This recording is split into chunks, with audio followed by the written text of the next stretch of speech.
Hello and welcome to the Tifo Football Podcast. There is no Joe Devine. He's still alive, but I am JJ Bull. And in this episode of the Tifo Podcast, I am joined by Alex Stewart. Hello. Hello. Anything exciting happened to you?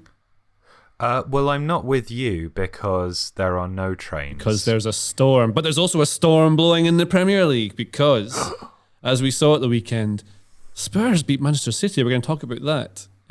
Leeds and Man Utd did a Sunday league game. It was amazing. We'll talk about that. Liverpool did a thing. Wolves did a thing. Chelsea did a thing. Also, I'm going to mention Steven Gerrard at some point. And Borussia Dortmund, Rangers. There's loads of things we're going to talk about today. You're going to enjoy all of it. All of it is gold. We haven't recorded it yet, but I already know. Don't you, Alex? Oh, the positivity is infectious. And if you like gold, well, let me tell you about somewhere where you can read all about it. Or exchange... The Financial Times. Or you can exchange a minimal digital amount of gold for a subscription to The Athletic. I'm doing this badly, but what you know what I mean, right? The Athletic's really good. I've read a couple of pieces this morning in The Athletic. One about Manchester City versus Spurs. Michael Cox wrote that. It was very good. I just saw Charlie Eccleshare in the office earlier. He's very good, writes about Spurs. And there's just loads and loads of great things there. And if you go to theathletic.com/Tifo, well, my friends, you can enjoy a 30-day free subscription trial, I should say. And then you can choose to pay money to read it. And I would, because it's great. And if you don't want to, you don't have to. You just cancel it. That's what you do. But definitely read it. Definitely subscribe. Is there anything else we're missing, Alex? No, I think that's the kind of relentless positivity that Joe brings to those segments. Yes. And so, without further ado, I will leave you in the warm hand and positive embrace of Alex Stewart. Manchester City 2-3 Tottenham. This game was fun. I enjoyed this. Sort of knew Spurs were going to win it, weirdly, from before the game. What do you think of the game, Alex? Tell me a general thing about the game. Well, it was kind of funny, wasn't it? I mean, Manchester City did Manchester City things mostly. So, huge pass volume, lots of combinations, lots of strong connections, particularly working it around the back.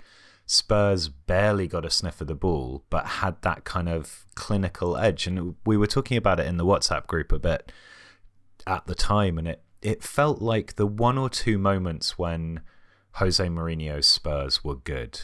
That kind of incredibly incisive verticality in transition, Kane dropping off and pulling the strings and being able to release those quick runners in behind.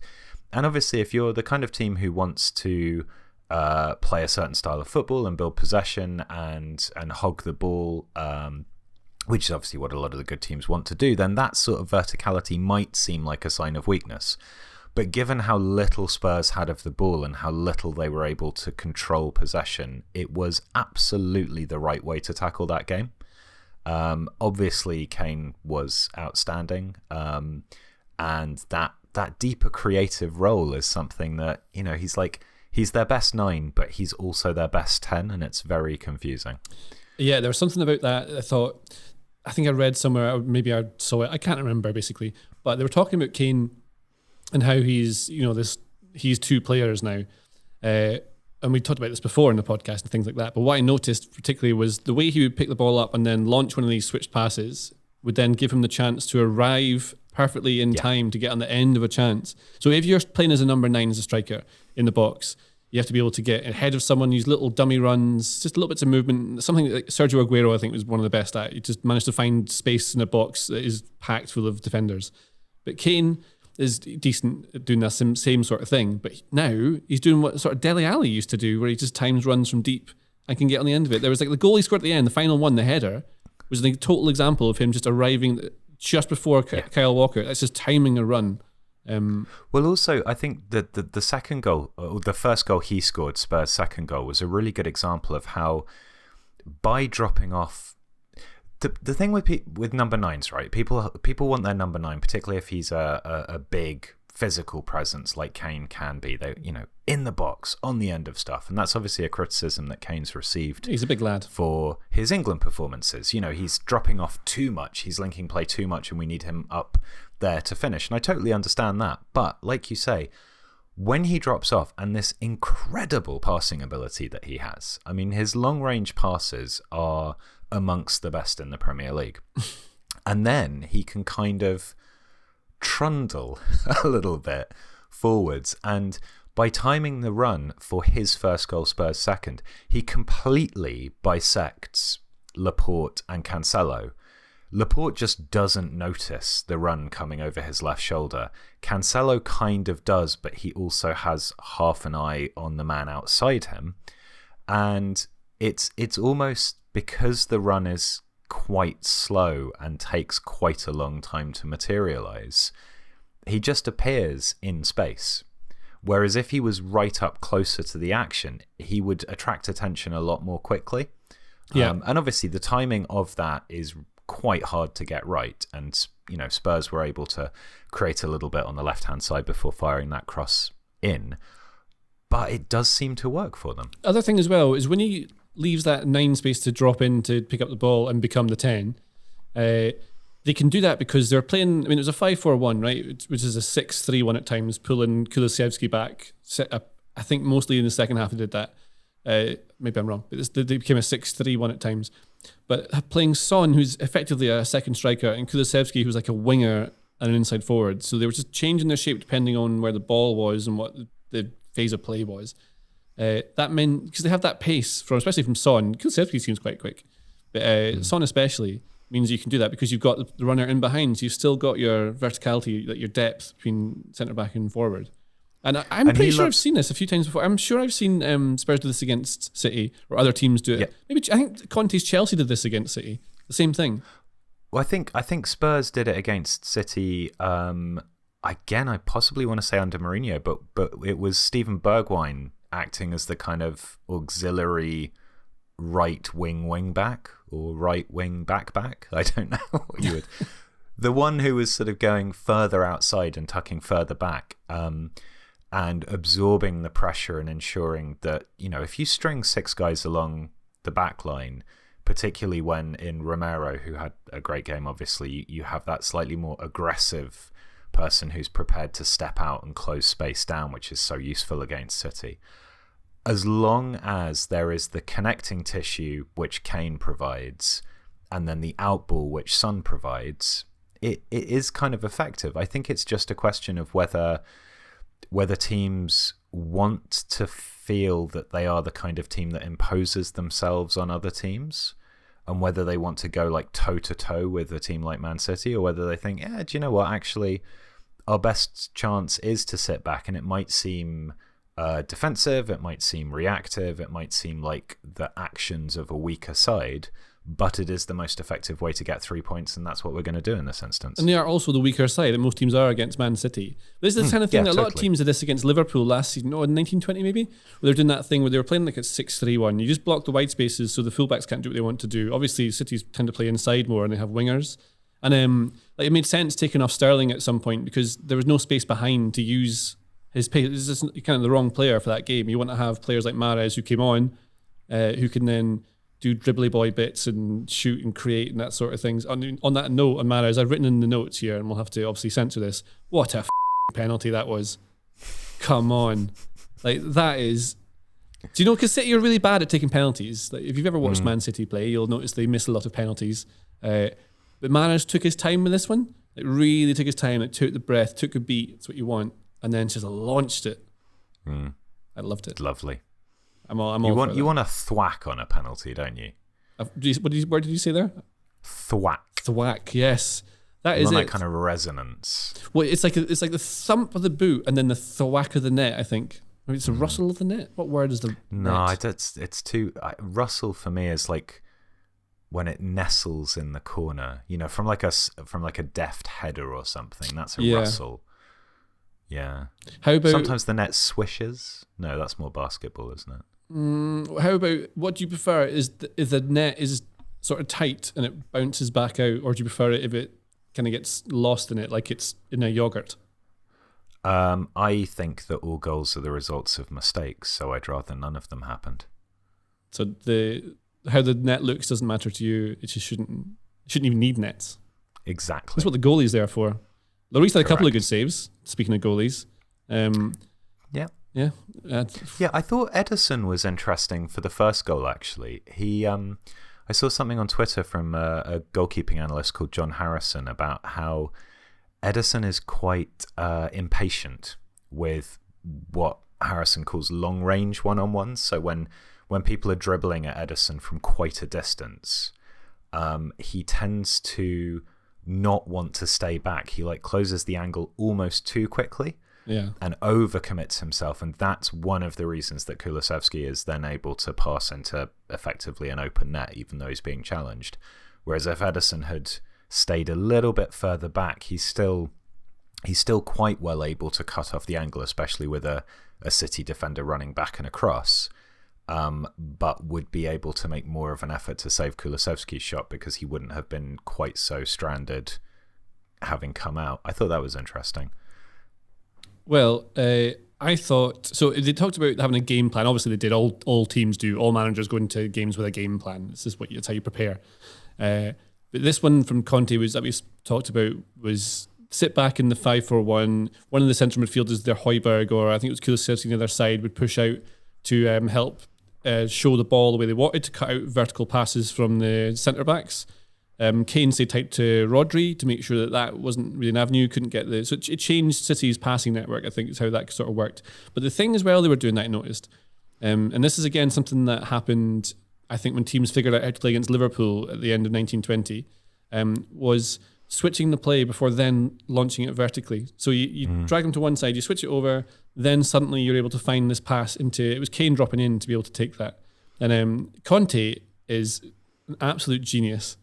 His teams are so good. But then the thing I was thinking about Conte was that he's been slacking off his players of late and saying they don't have any. The transfer window was weak, he said, and they've weakened themselves numerically even by letting players go and then bringing in a couple. Like Bentancur was he good? I can't tell. He was all right. Yeah.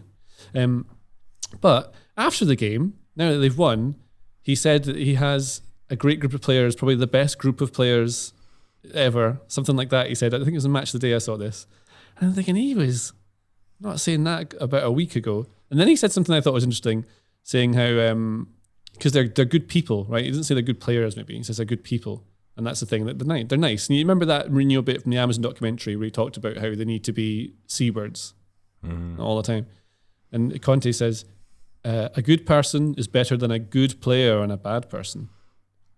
Yeah. What do you think about that for life? I feel that there's probably something in that. I mean, are you a good squad person? harmony. Well, okay, so this is the thing from Football Manager. Am I a good person? Yeah.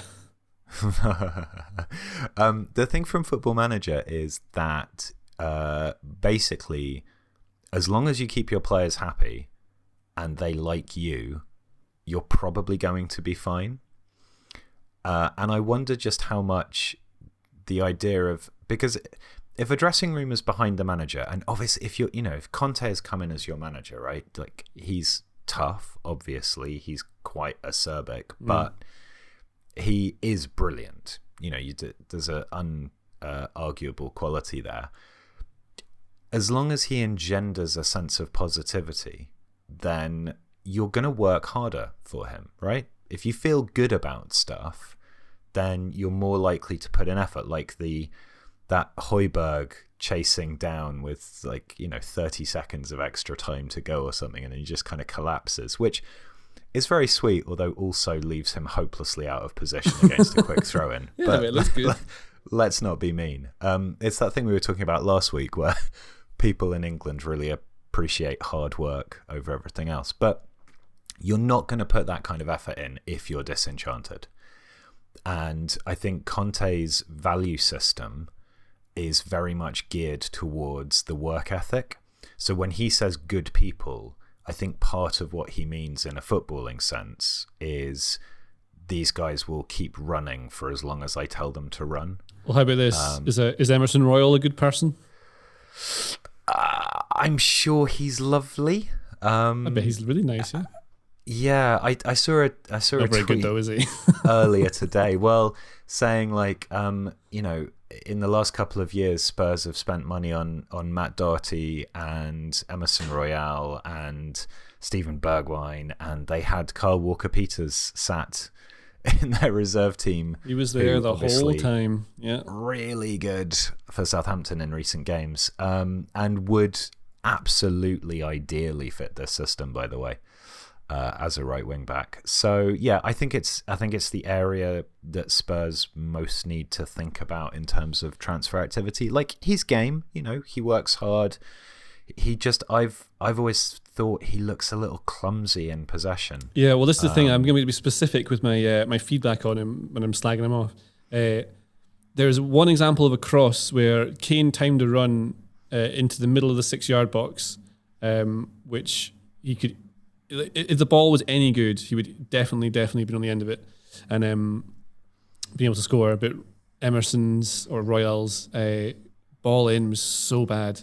Like, the technique on the cross just looked bad, and he was okay defensively, not the strongest. I'm not sure what he is. He's like a not very good forward. I mean, he's a bad forward actually, and an okay defender.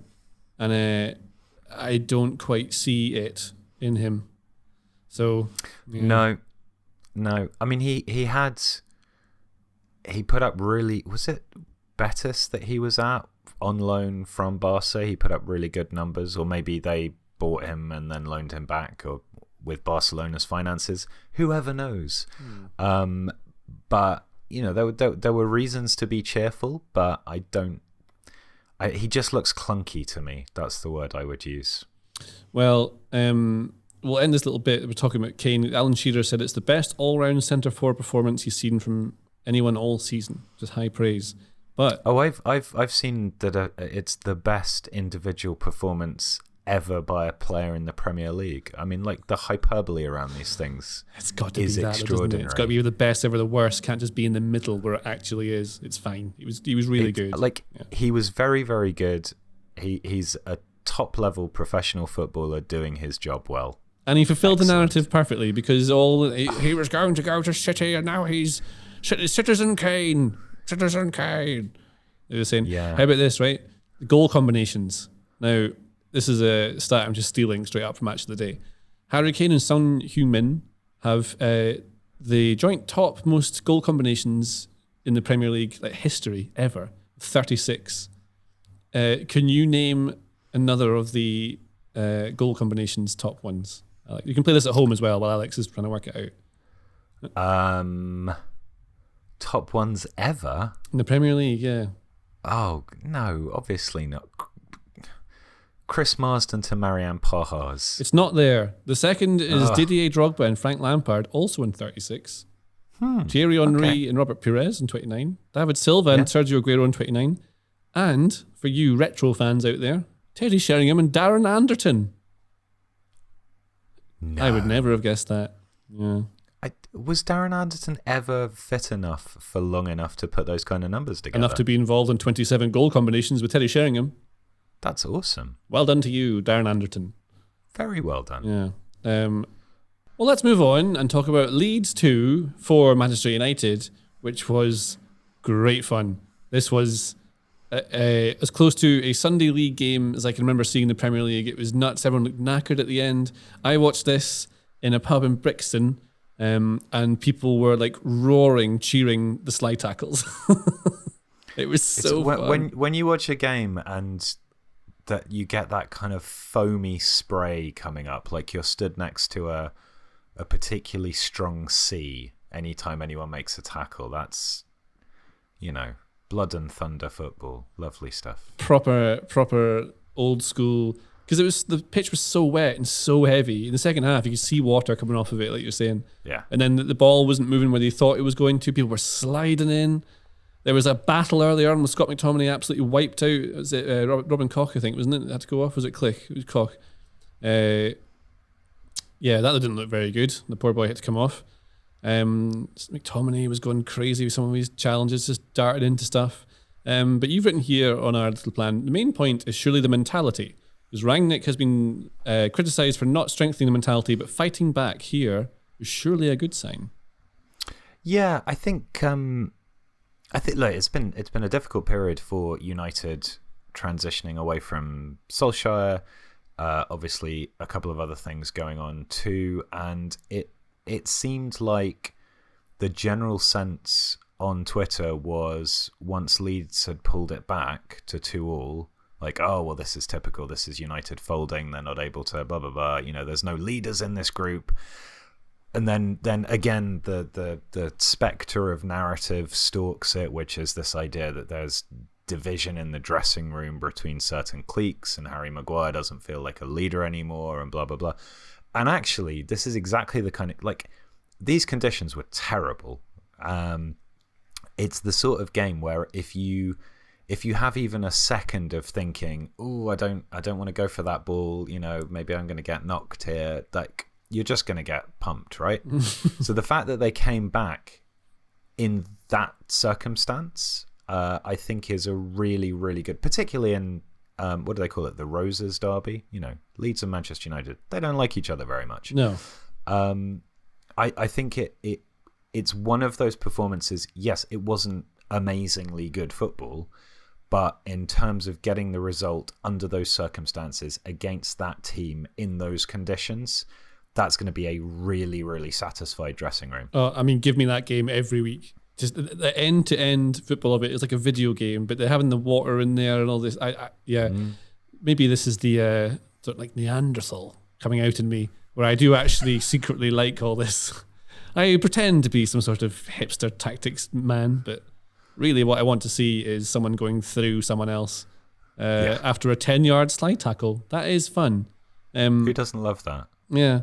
Well, lots of things happen here. So like we said, United took the lead, and I think they deserved to have that. And then Leeds pulled it back, which they also deserved to do. And then it just went crazy, and I don't think it really mattered. I mean, United sort of had better control of the game, I thought, particularly later on in the second half.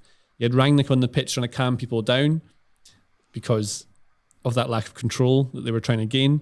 And then made substitutions, took Pogba off, I think. Pogba came off and someone else came off. Who was it? I can't remember. I can't remember who came off. Fred came on for Pogba. Yes, he certainly did. And Fred was instantly made an impact with that goal. He's thumped it into the near post. People in the pub were saying that they thought Meslier didn't do very well at his near post.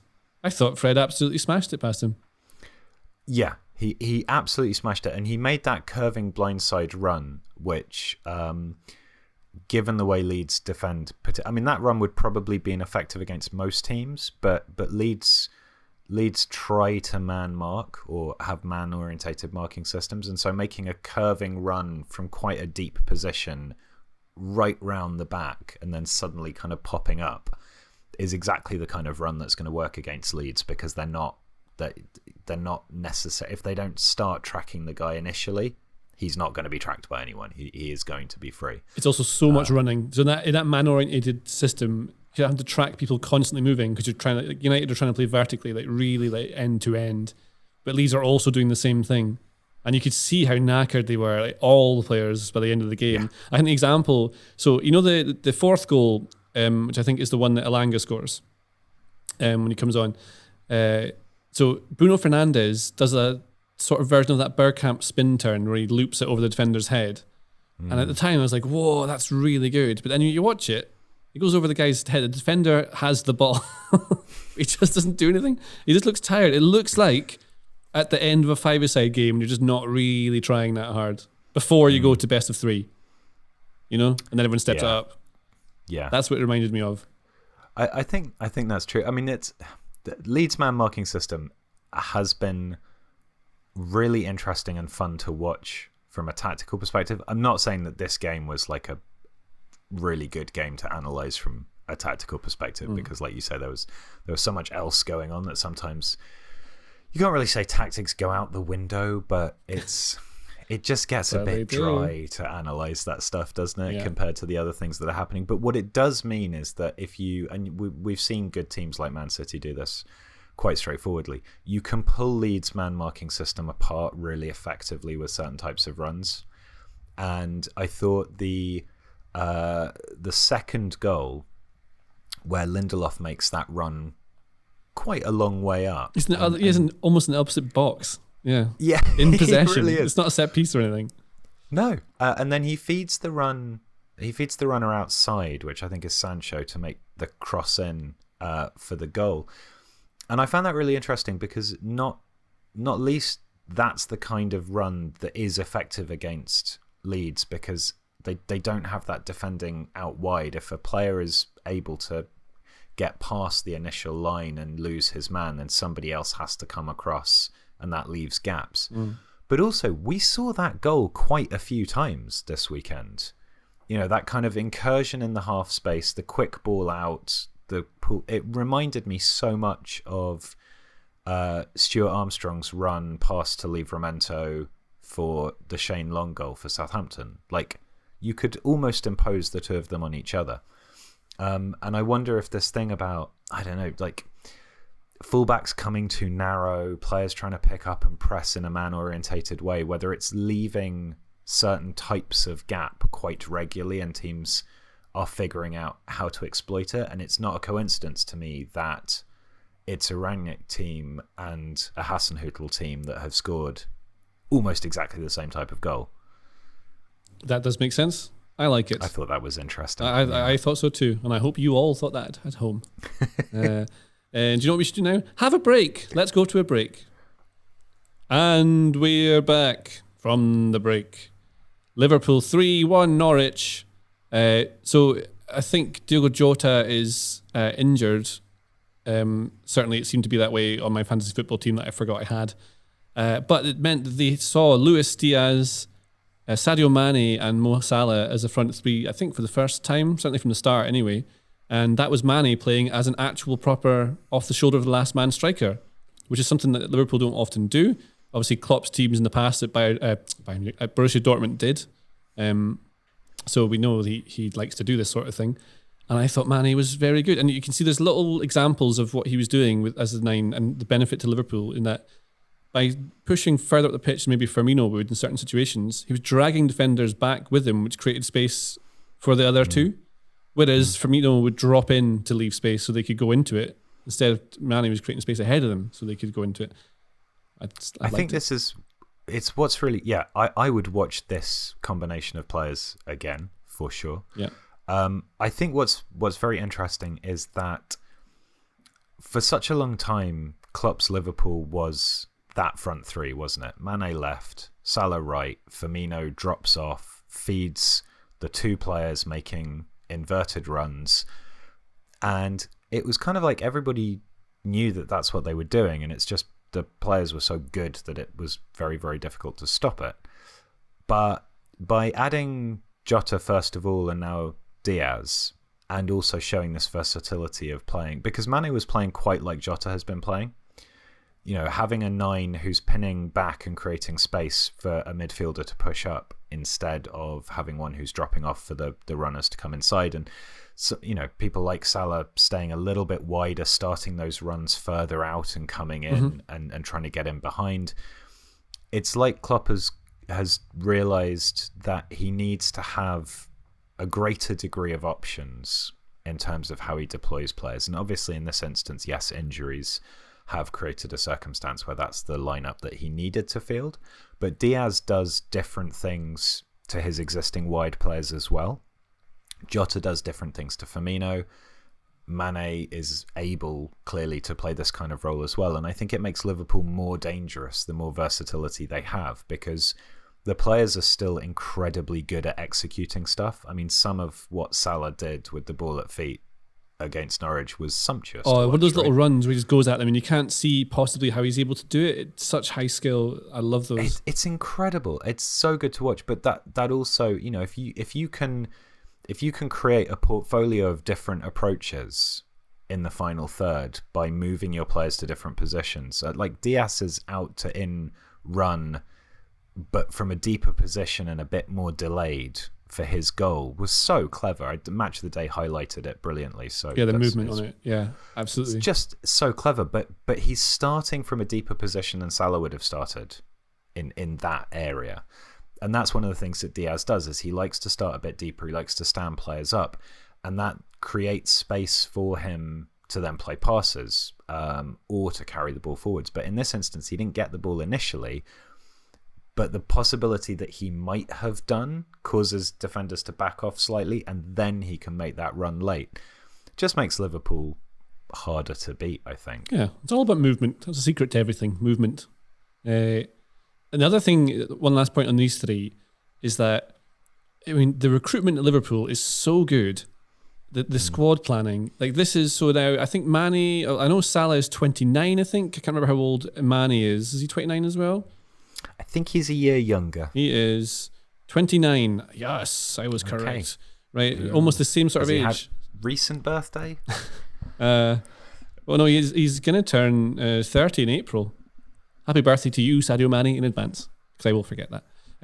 But there's the thing, so they replaced, Firmino, Salah and Mane, who are they're not getting on. They're effectively sort of in their peak or just about to come out of it, in theory. I think footballers maybe last a bit longer now. So I think the age-old thing where we consider a striker's peak is 25, 28 is sort of done now. I'd imagine it's a bit longer. But you now have that generation below of Jota, who's broken the first team and replaced Firmino, essentially, Luis Diaz, and someone else that they have, who I've forgotten who that is. Who's the person I'm thinking about?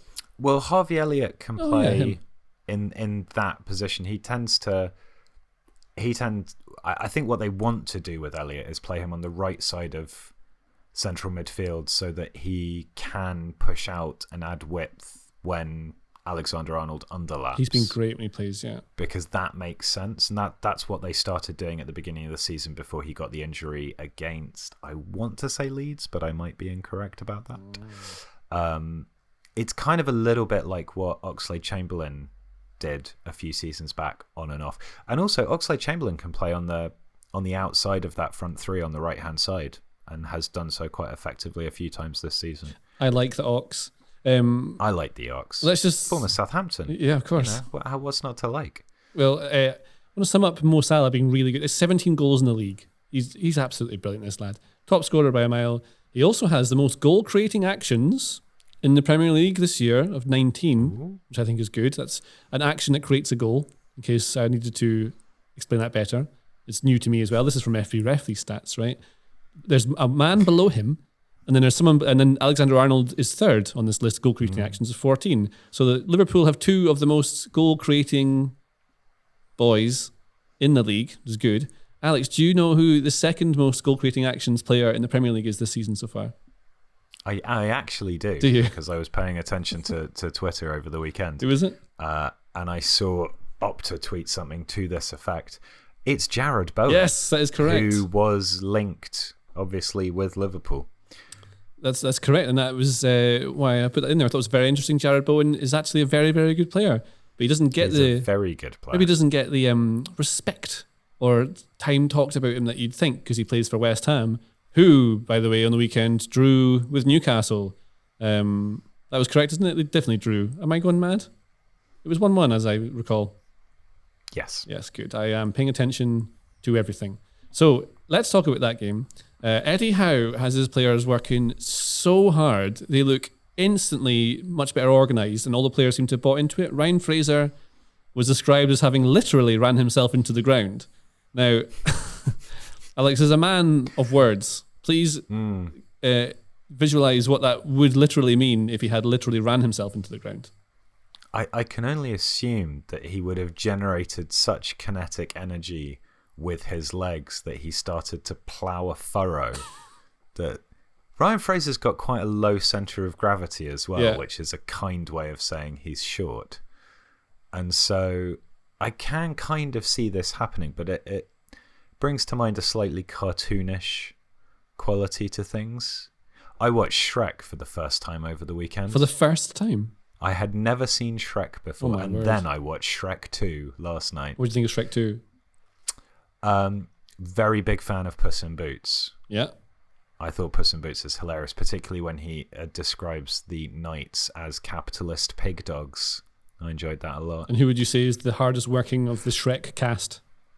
The hardest working? The most Ryan Fraser-like? Oh... It's probably Donkey, isn't it? I mean, Donkey puts himself about. Yeah. There's a lot of energy there, a lot of movement, constant contribution vocally. This doesn't really work, does it? It doesn't work at all. What do they call Donkey in the first one? Something like a miniature irritating beast of burden or something. That's very funny. Well, it's a very funny film. Yeah, it's good. It's fine. I like it. Yeah. I prefer the Pixar one. I mean, I think it's DreamWorks, these ones. I always find there's a thing with DreamWorks and Pixar, right, where the thumbnail or like the poster always has them. This won't work for people who are listening on the audio. You're so YouTube. I'm so YouTube. Is that what you call the cover of a book? Yeah. Oh, that book's thumbnail is good. Yeah. That's exactly what I call it, yeah. But the DreamWorks ones, they all have this like smile that's like half the face, you know? But in DreamWorks, in Pixar, they just have a nice smile. And that's why I like Pixar better. I'm all over the place. Also, things to run up with this game. Dan Burn does not mess about. No nonsense from him. Mikel Antonio is so good. And he's doing like Ronaldinho chest control at times, where like a hard high ball's coming in, he just takes it down the chest. That is something I cannot do in real life. But the big news with Newcastle, or the big rumour, is that Dan Ashworth, at the moment this is nothing concrete, but Dan Ashworth resigned from Brighton, is on gardening leave. Highly suspected he'll go to Newcastle. What's he going to do there, Alex? He's presumably going to add a lot of strategic intelligence and know-how in terms of squad building, recruitment. Also, I think it's worth saying with Ashworth, like he knows how to structure a club. He knows how to integrate an academy into a ongoing pathway to the first team. He's just a very, very competent individual with a lot of experience. I think the thing with Newcastle is these signings that they've made have actually been pretty smart. You know, you don't necessarily want to go out and drop huge amounts of money, particularly when they're in I think they're still kind of technically in a relegation battle, although they do look like they're improving significantly. They're so much better now, yeah. But they got a consultant technical director, didn't they, or director of football. So Dan Ashworth is director of football. It probably is what he'll be when he goes to Newcastle, if he does. This is the thing. This is the whole strategic outlook, is they want to have someone who can help develop the club, like Alex is saying. He's done very well at Brighton. He was at England before, wasn't he? As part of the DNA That's stuff. right. He was part of the DNA stuff. I think Matt Crocker, who's now back at Southampton, was involved in that as well. So there's a good number of like clever football people that were involved in that project and are now percolating around various Premier League clubs. And you know, Newcastle. The disadvantage with having a huge amount of money is that people will sting you for players. Like, it'll add a premium to any transfer. And so someone like Ashworth will be able to set out a set of priorities. These are the kind of people that we should be looking at. You know, someone like Trippier, who obviously has excellent quality, proven winner and so on, but also he's got that kind of like spiky, slightly dickish quality to him. The Dan Burn quality, in a really good way. Dan Burn. It's so important that, honestly, especially where they're at, you need that to cultivate. I think like the dressing room, you set the standard of what the dressing room should be, and then you add the talent. I think that's right, and the thing with Burn as well, like Burn's played under Potter, right? So, yes, he is a 6'7" centre back / fullback, but he's obviously a decent footballer. Otherwise, he wouldn't have been able to play that style of football well. And yet, he adds that presence, that bite. I think you said this last week as well about him returning to the club that he kind of bottomed out of as an academy. Yeah. Graduate, so there's going to be a personal thing for him there, going back, proving people wrong. You know, it just, football teams, this is going to sound so like old man shouts at cloud, but football teams need a spine. They need a group of players who are committed and a bit unpleasant on the pitch and are prepared to lead and put in an example. And Burn is someone who just does that. So I think they've started astutely, but obviously with the ambitions at that club, which are natural given the money that's been invested, they're going to want to start to sprinkle some quality on that. And someone like Ashworth, who will be able to guide that process as well as keep everything else behind the scenes at the club ticking over, it makes a huge amount of sense for them. Well, let's move on to Wolves 2-1 Leicester. There's loads of things to talk about today. Now, I know you were a big fan of Bruno Lage. That's how you say his name, isn't it? Lage. I believe so. That's good. So have Wolves gone under the radar? I mean, I think they have. I think the caveat here, which I believe Joe has put, maybe Joe has relayed this message through you or something. Yes. They're not scoring many goals. And how many goals are they scoring? They are scoring 23 brackets, not a lot. Yeah. Only 2 teams have scored fewer goals than Wolves. I see Norwich and Burnley bottom 2. So yeah, that's one of the reasons you don't catch the eye, is people like goals, don't they? I like goals. Which is silly, because goals are the results of mistakes. But whatever. But if you're kind of quietly competent and compact, I think what's really interesting is that he has revitalized certain players there. Like Neves and Moutinho look a lot better than they were doing. Podence obviously is a huge amount of fun to watch, and has been on and off a huge amount of fun to watch. Raul Jimenez coming back into form is obviously really important for him.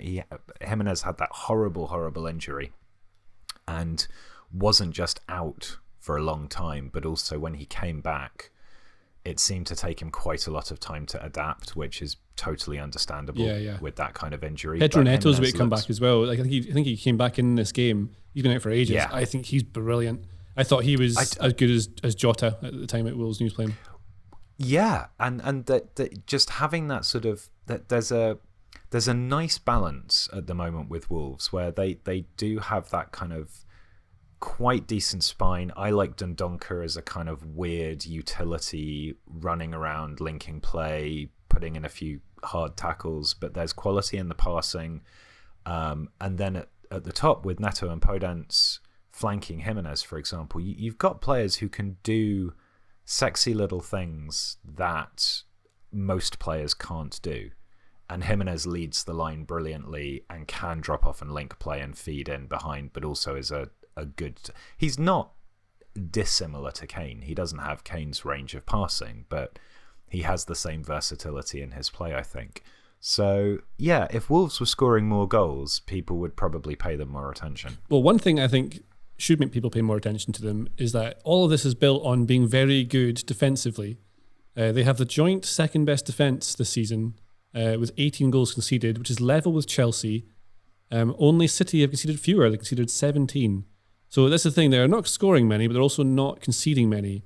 So it probably seems entertaining because they're winning games and people like that.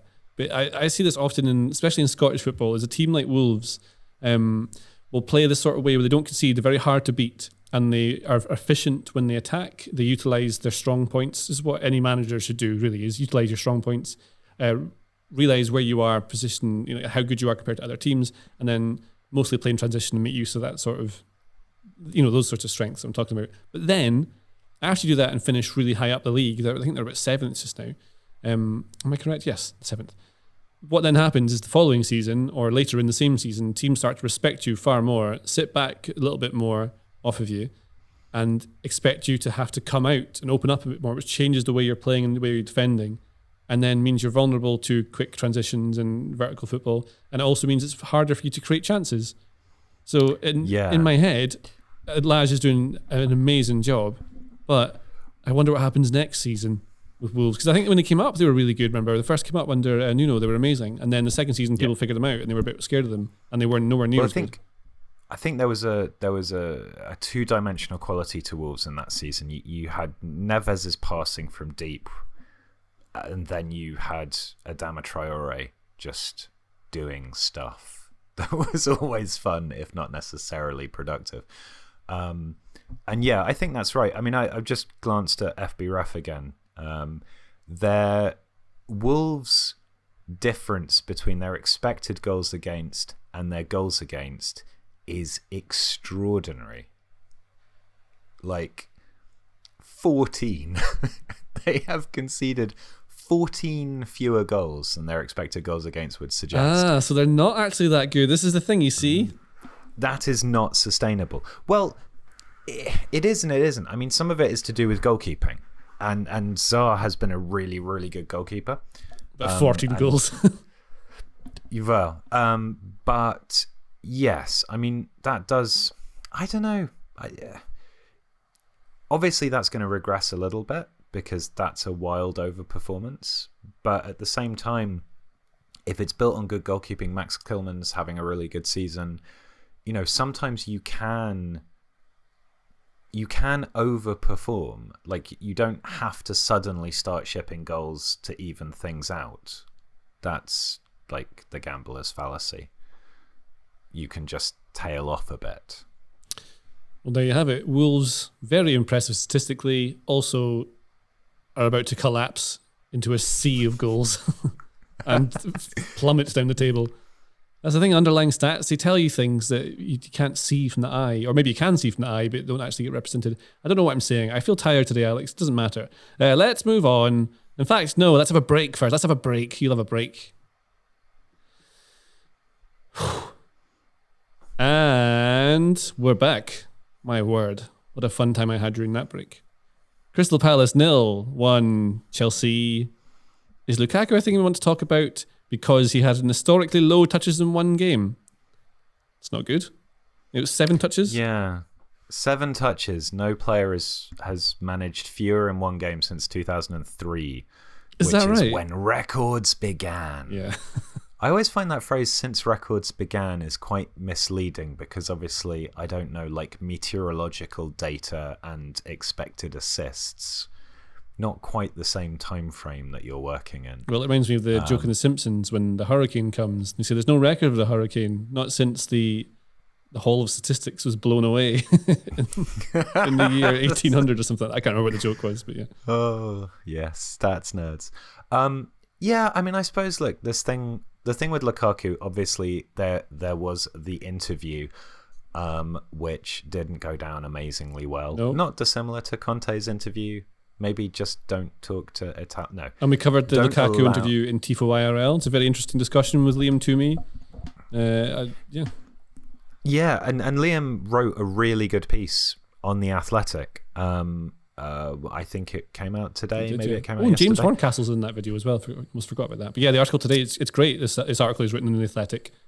Yeah, and it goes to the point of something that we've talked about a little bit in a much, much shorter video as well, which is that Chelsea are not playing to what Lukaku is good at. And some of that is a bit tactical. Some of that is, for example, there's a good example in the Toomey piece about Christian Pulisic not taking a pass that would have been absolutely perfect. If that were Belgium playing and that was De Bruyne on the ball, Lukaku would have received that pass. It was like a neat little vertical pass to meet a run that's curving from centre slightly to the right-hand side. Exactly what Lukaku wants. But of course, because of this interview and because of the transfer fee, because it's a lot to do with context rather than paying attention to how a team's actually playing, because, you know, that makes for better copy, doesn't it? People are going, oh, well, he's just crap and it's never going to work out, or they all hate him and they don't want to pass to him, or, you know, it's not that. It's a slight tactical imbalance and occasional poor decision making. And Liam's piece explains that really, really well. Well, there you go. Remember, you can get a free trial. Remember I talked about that at the start of the podcast? Well, here's your chance, baby. That's going to be useful for that. We've been talking. We've been talking for quite a while, so I want to try and do more very quickly. Arsenal were all right. They beat Brentford. Well done. I think Amy Lawrence has written a piece today which is about the new Fab Four featuring Emil Smith Rowe. Or Bukayo Saka's finish was just wow. That was fun. I've still not seen it, so I can't talk too much about this. Odegaard's becoming a player as well, apparently. Yeah. Steven Gerrard, the hero, the saviour of Aston Villa. He won 4 of his first 6, and one of the ones he lost was to Man City, so that shouldn't count. So that's a very good start. But now he's won only 2 of 9. Are the wheels coming off, Alex? I don't really know because I've not really watched Aston Villa. Conclusive proof there. And then we should talk about Borussia Dortmund 2, 4 Rangers. Did you watch this game? It was really funny. Yeah, I quite enjoyed following Jordan Campbell on Twitter, who's the Athletics Rangers correspondent, and seemed to be slightly losing his mind. Dortmund have had a weird season. Yeah. They've had injury problems, particularly with Haaland. Some of the transfer activity has not worked out. Donald Marlon was supposed to be the Jadon Sancho replacement, different player. There also seem to be some genuine tactical glitches with them in terms of how they're playing in transition. I don't want to keep harping on about this, but there is a good internet-based publication called The Athletic, and Jasmine Barber has done a piece on some of the issues that Dortmund are having. Basically, they're not as slick in terms of their pressing game. It's asking too much of the central midfield, who then find themselves out of position when they are seeking to transition. And they've had a lot of other injury problems. The style of football that Marco Rose plays is considerably more intense than Lucien Favre was asking his players to do, and that's increased the kind of fatigue load, so there have been muscle injuries and so on. They are still second, and Haaland is still amazing and will come back from injury, and it'll probably be fine. But if they hadn't had Gregor Kobel in goal for much of this season, things would be a lot worse. They bought him from Stuttgart, and I really liked him because he was in my Football Manager save when I was playing Stuttgart against Ian. Well, the only player I thought came out with any sort of this is an example of how tired I am. I was going to say goodness there. Credit. Oh my God. It was Jude Bellingham, who was excellent and trying to inspire his teammates. Rangers were really good, but also Dortmund were terrible in this game. Like, awful. It was probably end to end. I felt like Dortmund just didn't think there was any threat, so they weren't working as hard. I mean, it was that kind of Sunday League shouts at cloud. Did you see Bellingham's post-match interview as well? No, what did he say? He just said something along the lines of, like, it was like, are you going to take the return leg seriously? And he was like, we are, and if there's anybody in my team who doesn't think we are, I'm going to have a word with them. Good on him. Like, there was a proper, like, he was pissed. You would be though, like losing to, I mean, you just don't expect it. Oh, for sure. Yeah. But also, you kind of sometimes have to remind yourself with Bellingham that he's still a teenager. He's such a wonderful player to watch, but also there is a real steeliness to him. Well, speaking of Bellingham being impressive this game, how about John Lundstram? Oh yeah! Imagine a world in which John Lundstram is suddenly scoring worldies against Borussia Dortmund. It's a weird one. One of my best friends, Dave, love Dave. He says, I was watching the game with him at his house. He supports Rangers, and he said, I was just laughing about how weird it was that they're beating Dortmund. And he says, yeah, but it's fine. We'll draw 1-1 with Dundee United at the weekend. And they did. I hope you put money on that. Yeah, you should have done that. I think people might have seen that if they follow me on Twitter. Well done to you, Dave. You win the prize of gambling. I don't know. You didn't gamble because it's... Anyway, so there we go. That was Dortmund versus Rangers. Some other games happened in Europe, but we've talked for ages. I'm not going to talk about them. Some more games will happen this week. You'll be hearing this podcast on Tuesday. And then, I think I said Tuesday, didn't I? That's not even a word, it's Tuesday. And then also on Wednesday, United are playing Atletico Madrid, and I suspect that'll be very interesting. And maybe we'll do something on that in Tifo IRL. I shouldn't have said that on the podcast because now I'm sort of committed to it. Maybe we'll, maybe we won't. But I think that's probably enough from us today, Alex, don't you think? I think that we've done a reasonable job. I think we've done an excellent job. Probably the best job. You've done an excellent job. I have done an excellent job. I've forgotten words, how to speak. All things you need for an excellent podcast. And so, I think that's what we're going to talk about. That's it. I think we're done. We talked about Shrek. Remember that? Yeah. That was good. Any other films you've seen recently that you like? I watched The Tinder Swindler. That was excellent. Oh, not sure what those ladies were up to. No, I haven't watched that yet, but I did rewatch the Fire Festival documentary. That's a very good watch. Because my partner hadn't seen it, and it still makes me chuckle. And if you like festivals,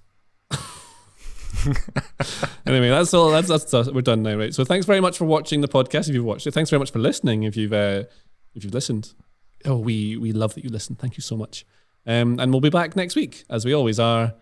So that's it. Yes. So thanks very much for listening. Singing the same thing again and again and again. Enjoy the football, because my word, it's fun. That's it. Goodbye.